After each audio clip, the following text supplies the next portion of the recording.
Hi class, Dr. Searcy here with the lecture for Psych B1B. In this lecture, I'm going to go over both the introduction and the chapter 1 of the textbook. As I begin with the introduction, I'll talk about the major issues that the introduction pointed out.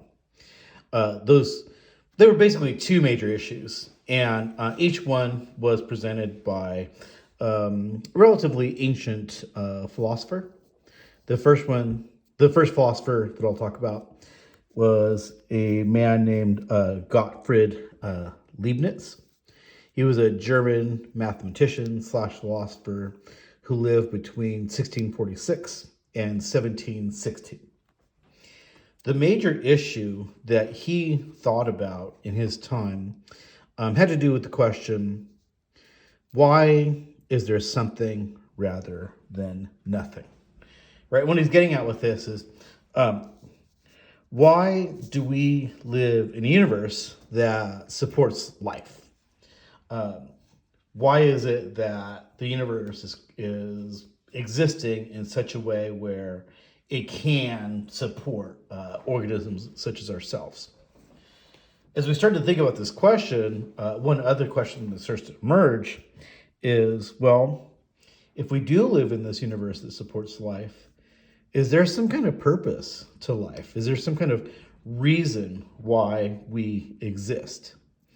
Right, so this is one of the first fundamental questions of like our existential existence. Why do we exist? Another philosopher that thought about issues like this was a man named Rene Descartes. He was a French philosopher / mathematician that lived between 1596 and 1650. The major issue or the major question that he confronted was, are the mind and the body the same, or are they different? This was a really big question that scholars and thinkers during Descartes' time really struggled with. And for some people, the answer could either mean life or death, right? If their answer agreed with the masses, then the religious people that were in power at the time would let this person live. If they disagreed with the religious belief at the time, then oftentimes these people would die. Okay, so what's the issue that's being confronted here? Well, basically the issue has to do with the idea of death and what happens to an individual upon death.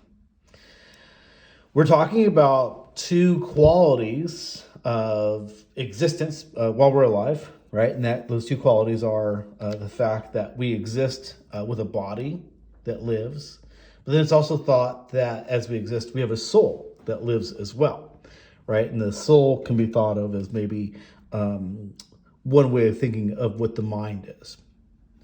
So the question that's being asked here is, are these two things the same, or are they different from each other? So let's think about what would happen upon death if the two were the same, right? The idea would be that if the body were to die, then because the two are the same, the soul would die also, right? The individual would just stop existing altogether. However, if the correct answer to this question is that the two are different from each other, right? The body and the soul are different from each other.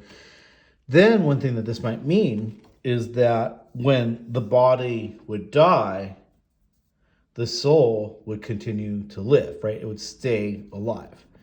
And this was really important during Descartes' time, right? Because most people were religious. Most people believed that there was some type of afterlife.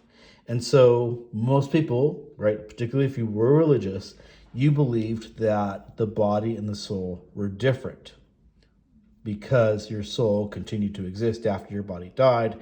You either went to hell, heaven, purgatory, or something like that. Okay, so those are the two major issues that the book opens up with, Right, and I think the reason why the book opens up with this is because here we are talking about a topic in this class of biological psychology. These are the first two questions that scholars started to ask, really having to do with biological psychology, in the sense that, well, what is biological psychology to begin with, right? We think of biological psychology as being this study where I'm thinking that you've taken previous classes in psychology and you've been told that psychology is the study of the interaction between the brain, the mind, and behavior, right? Basically, how does the brain produce behavior? In this field of biological psychology, we specifically look at, well, how does the biology of our body contribute to who we are and what we do as individuals? Okay, so in this class, another thing that you're going to learn is that there are basically 4 types of questions that get addressed in this field of psychology. And I want to go over each of these questions individually. The first type of question that we address is the question of physiology, or a physiological question. And it's centered around asking things like how the brain relates to a behavior, right? So if I do something, maybe if I get angry and I hit someone, what was the physical process involved in me getting angry, right? What was happening inside my brain? Were there any chemicals that were going from one place to another place that caused me to get angry? And so then how did that then further influence me to strike out and hit someone, right? So that's the first question that gets answered, the physiological process. A second question that gets addressed in biological psychology is the question of ontogenetics, right? Ontogenetics are basically how a behavior such a structure, maybe like a body structure, develops, particularly during one's lifetime, right? So for instance, take the existence of the brain. When we're first born, the brain exists in a certain way, right? Maybe it exists in the way that it exists as we're a baby. But as we grow and we mature, the brain changes, right? So it's different when you're a teenager, and it continues to change so that it's different when you're an adult. When we study ontogeny, or the ontogenetic changes, we're looking at exactly those kinds of things. How do things like the brain develop across the lifespan? So then there's a third type of question that gets answered or addressed in biological psychology. And this third question has to do with the evolution of the human body. It's basically asking, how did the behavior or the structure evolve, right? How did we get to be how we are today? One thing that you're going to learn in this class is that we think that the brain is something that has evolved, right? Actually, the human brain is something that has evolved over time. For instance, today, right, if we were to look at the brain right now, we'd say that it looks something like this. Consists of a spinal cord, a cerebellum, and then the cerebral cortex made up of gray matter. We think, though, that this is only a recent iteration of the brain. It actually started out looking more like this, just a spinal cord and a cerebellum. And over time, the cerebral cortex evolved into what it is now, right? So that's what we look at with these evolutionary aspects of psychology. So then the fourth type of question that gets addressed in biological psychology is this issue of function. How are different psychological aspects functional? How do they serve us in terms of being useful? An example of this might be something like emotions, right? All of us are capable of feeling emotions, and we use those emotions to help us regulate our behavior, right? Say, for instance, whenever I have to do something, I'm a terrible, terrible, terrible procrastinator. You might notice, like, in how late I'm posting this lecture. But the only thing that seems to motivate me, the only thing that seems to get me to do anything is the emotion of fear, right? I'm only finally getting to this lecture because I'm afraid that if I don't post it, someone's going to complain on Rate My Professors, and they're going to make me look bad, right? And so I'm trying to get this this lecture posted as quickly as possible. I guess I'm not really that afraid, though, of looking bad on Rate My Professor, because I am posting this lecture kind of late. Okay. So these are the 4 types of questions that get addressed in this class. And these are kind of things that we'll be talking about throughout this semester. So that's the introduction to the class that the book presents. From here, the book then moves on to the first chapter, right? And the first chapter is called Nerve Cells and Nerve Impulses. And the main thing that the book starts to talk about in this section is the neuron. We have a few pictures of what neurons look like here. You may see, or you may notice, that the neuron is a microscopic organism, often referred to as a cell. These are what these cells look like in these different kinds of pictures. You may notice that there's like this middle part, the cell body, and then you've got these like tentacle looking things, or these appendages that go away from the cell body.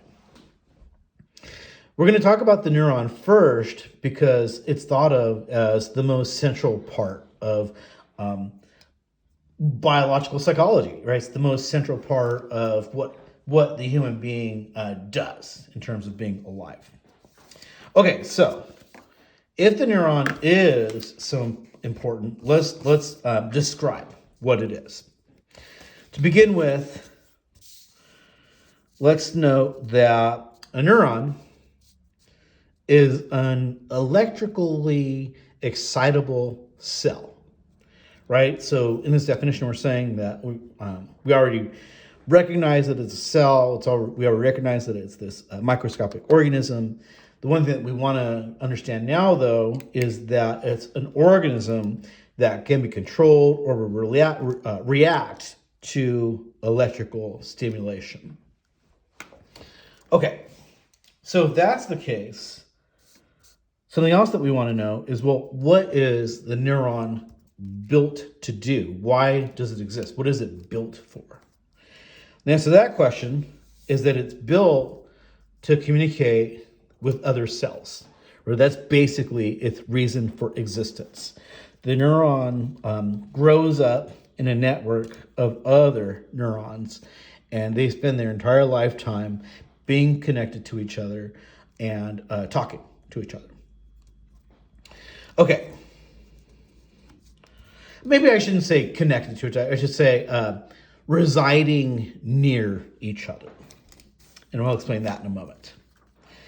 But a couple of other things I want to say about the neuron are that, one, when it does communicate with other neurons, that communication basically produces all mental activity that you and I experience, right? So for instance, that neuron communication produces things like our thoughts, our emotions, our memories, etc.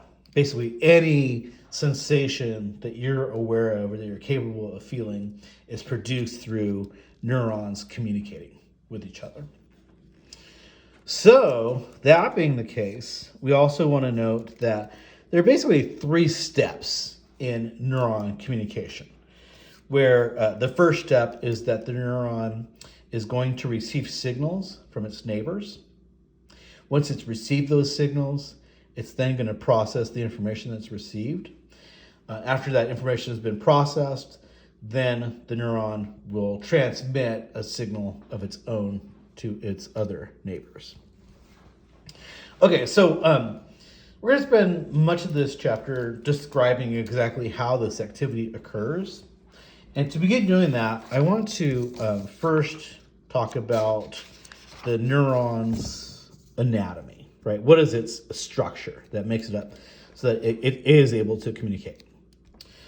So here, we'll start by looking at a diagram of like a neuron and a half, right? Basically, we have a neuron right here from this point to this point, and we're seeing that it's pictured next to half of another neuron. So what we want to do right now is we want to just go over the different parts of the neuron, see what if each part is called, and then also describe what each part does. And maybe we should begin with this part here called the dendrite. Right here you're seeing that there are these branch-like appendages coming off of what is being referred to as the cell body. The purpose of the dendrites is to detect signals from other neurons, right? So say, for instance, you have some dendrites on this neuron here.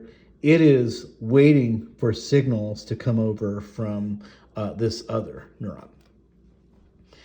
Once those signals have been collected by the dendrites, they then get processed by the cell body, which here we're saying collects the information, right? So it's collecting the information, it's evaluating it, it's processing it, it's deciding whether it needs to send its own signal or not.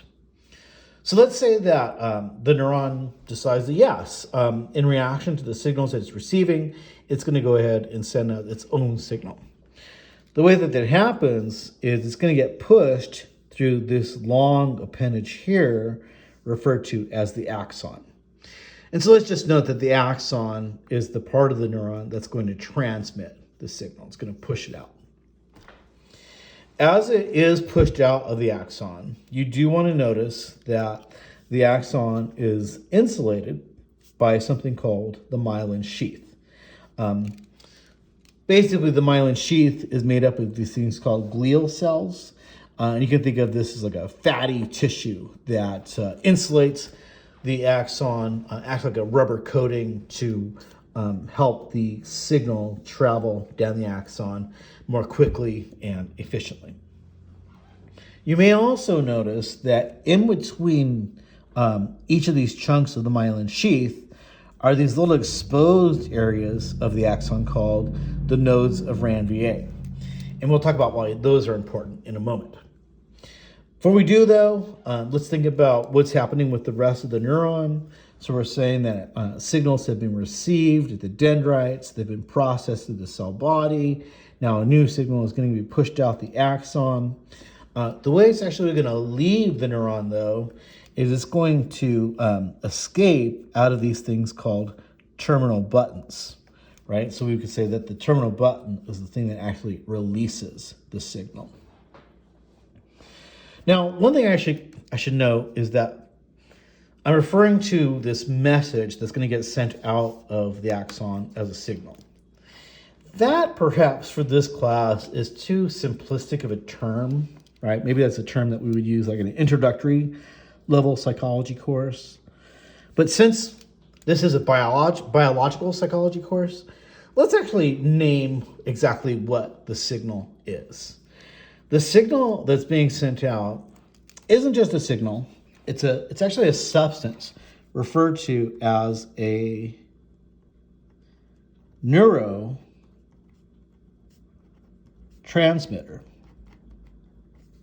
Okay, so the neurotransmitter is this signal that's going to be secreted out of a terminal button. And the place that the neurotransmitter is going to go is into this space between the two different neurons called the synaptic cleft. Right? It's actually a little space in between where the two neurons look like they might be touching, but they actually are not touching. Right? The cleft is this little space in between the two. So we're saying that the neurotransmitter gets released into that space, and the idea is that then once it is released into space, it will be picked up by a dendrite of the neighboring neuron. Okay, so one other thing that we have to talk about with regard to the anatomy, and that's this thing called the synapse. I've already noted that there's this thing called the synaptic cleft. Let's think of the synapse as this space in between where the terminal button is and consists of the synaptic cleft and also consists of the dendrite of the neighboring neuron. Right, so you've got terminal button, synaptic cleft, and dendrite, all within the synapse. It's important to understand that because it's actually that space where the communication between the two neurons is happening. And we're going to want to understand, well, how is that communication going to occur? Okay, so we're saying that the neuron is built to communicate with other neurons. We've just looked at the anatomy of the neuron. Now the thing that we want to do is we want to get a sense of, but how does the neuron exist at two different times? Before communication and also during communication. So let's talk about what it looks like before communication first. The way that we could describe the neuron at that time is we would say that the ratio of negative to positive ions is greater inside the neuron than outside. I'm not sure if that definition really makes much sense. So I kind of drew a picture of what is being described there. And the picture is supposed to depict this, right? It's supposed to depict most of a neuron based on what we see here. Right, so we've got a cell body, we've got some dendrites, we've got an axon. And in the axon, you may notice that we've got these little chunks here. And those little chunks are supposed to be your myelin sheath chunks. And then we've also got these other chunks, and that's those nodes of Ranvier, right? The exposed areas of the axon. The thing that we want to know is that inside of those little nodes of Ranvier are electrically charged particles.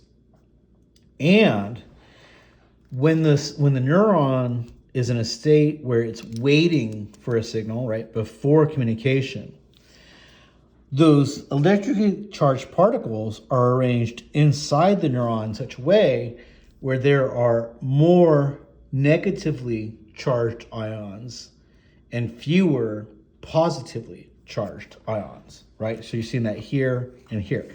More negative, less positive. Whenever the neuron is in that state, it is referred to as being in a state of resting membrane potential, also known as a state of polarization. Okay, so now at this point, a question that you might be asking yourself is, well, but how? How does this occur? The answer to that question is it occurs via this thing called the sodium-potassium pump. Basically, this pump acts like a regulator with regard to the membrane or the walls of the neuron. What's happening is it will allow certain substances to enter the neuron and other substances to exit the neuron. That's basically what the pump is doing. But when it does it in a regulated way where it will have these two substances inside the neuron. Right, one substance is sodium. Here I'm saying, recognize it by its chemical symbol, Na. And it also has potassium. Its chemical symbol is K. Both of these substances are positively charged. Right, so they are flowing in and out of the neuron. I didn't note it here, but I'll just note that the substance that's negatively charged is another substance called chloride.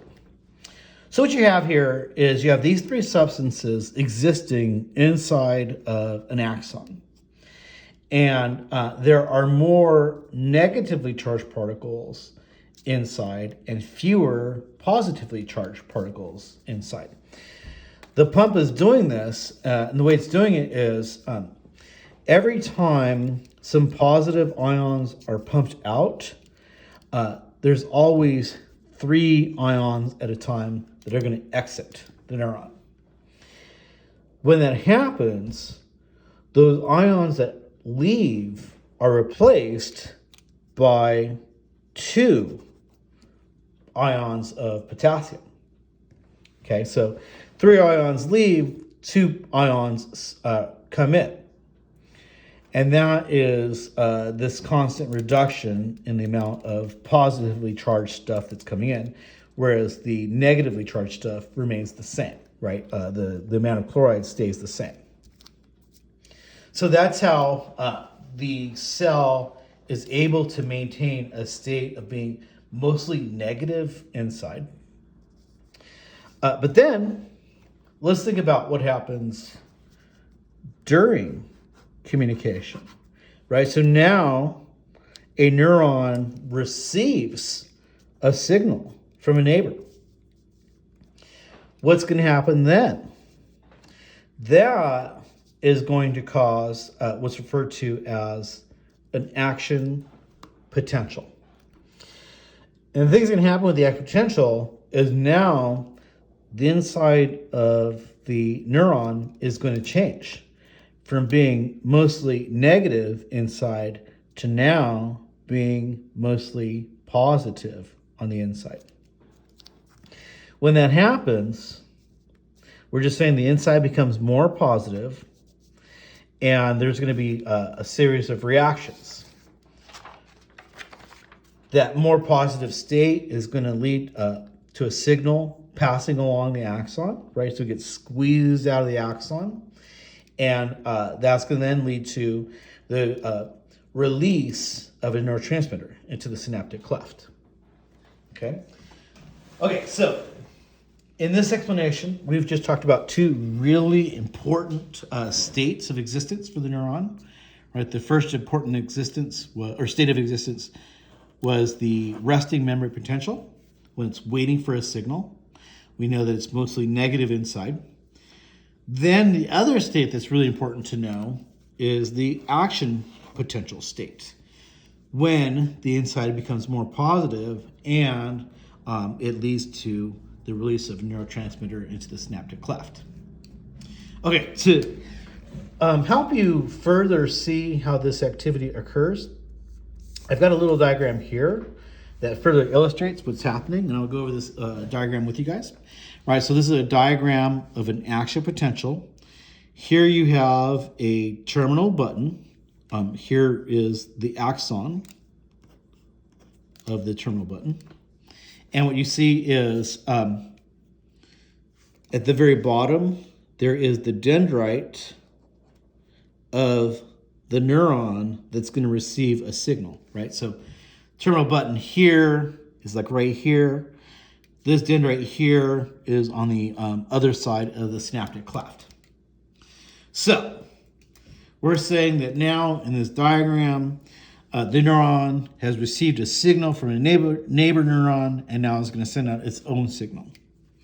First thing that's going to happen is that the neurotransmitter that's going to be secreted out is made inside the axon, right? You see it be made right here.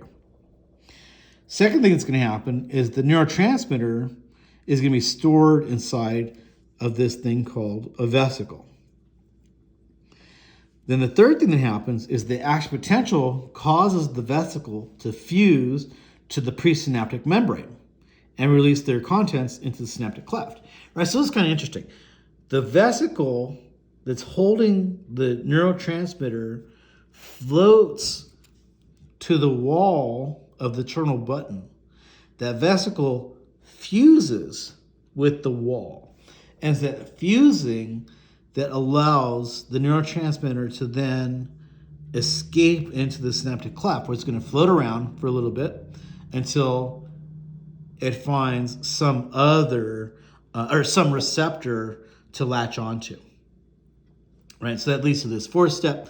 neurotransmission is terminated by reuptake, enzyme deactivation, or autoreception, right? So here we're saying this is how the neurotransmission is going to stop, by either a process referred to as reuptake, enzyme deactivation, or autoreception. We'll go over what these three activities are in just a moment. But then the fifth thing that happens is the released neurotransmitters bind to the postsynaptic receptors.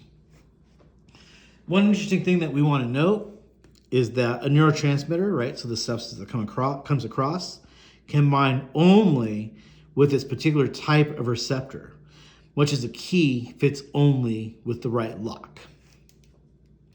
Okay, so now since we're talking about neurotransmitters, right, being released into the cleft, we need to talk about different kinds of neurotransmitters that exist.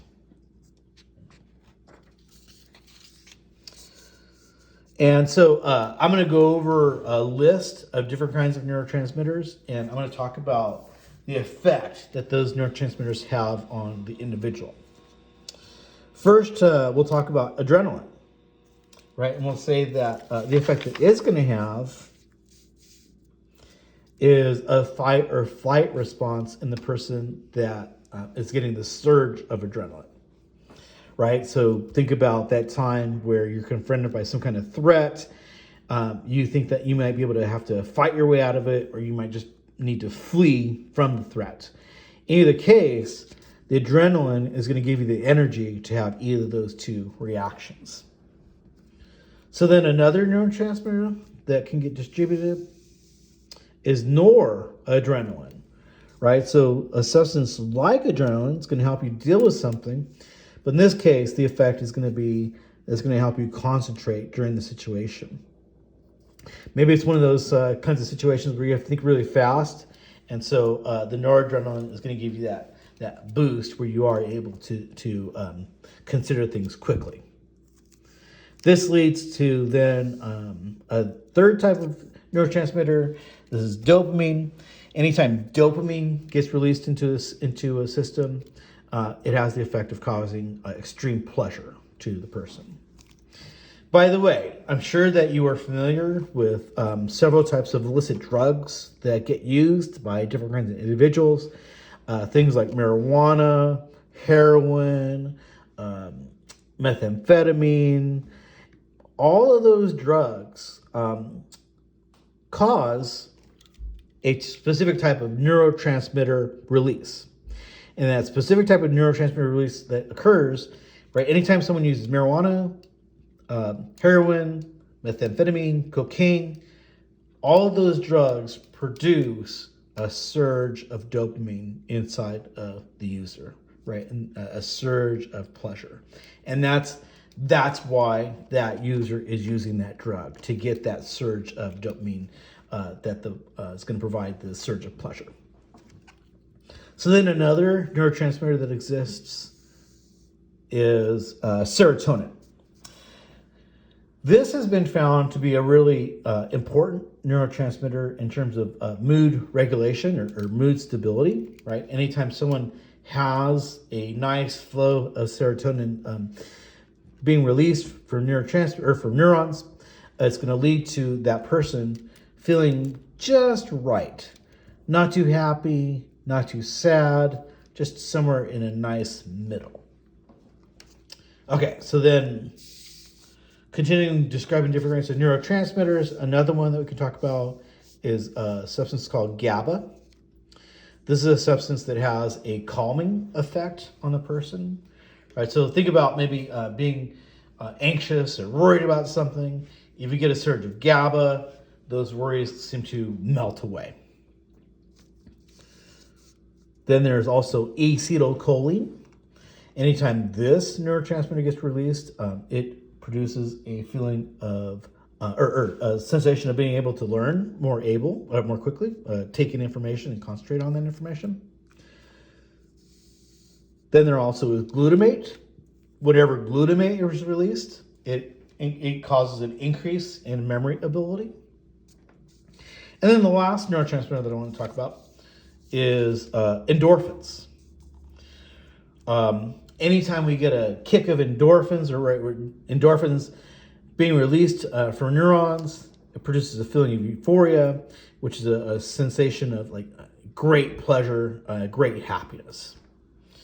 What's one way that we can produce endorphins to cause the euphoric state? And one way that's pretty reliable is exercise, right? Whenever you work out, you get that nice, happy feeling. It's being produced because your workout has produced a surge of endorphin release.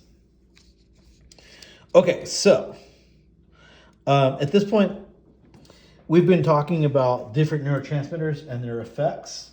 One thing I want to continue with, though, is getting back to